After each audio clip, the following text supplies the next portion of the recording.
পাকা কাঁঠাল খেতে জানি না কেন ইচ্ছেই করে না।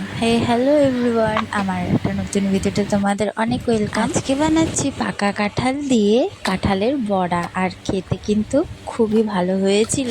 পাকা কাঁঠাল যেহেতু আমরা দুজনেই খেতে পছন্দ করি না, তাই কোনোদিনও কিন্তু বাড়িতে আনাই হয় না। বাড়িতে যেহেতু আমার যা আর ভাসুর এসেছিল, অনেকগুলোই কাঁঠাল দিয়ে গেছে, তাই নষ্ট করে তো আর লাভ নেই। তাই ভাবলাম যে কাঁঠালের বড়াই বানানো যাক। তেমন করে আগেও কোনোদিন বানানো হয়নি। কাঁঠালটা প্রথমে মিক্সিতে ভালো করে পেস্ট করে নিয়েছি।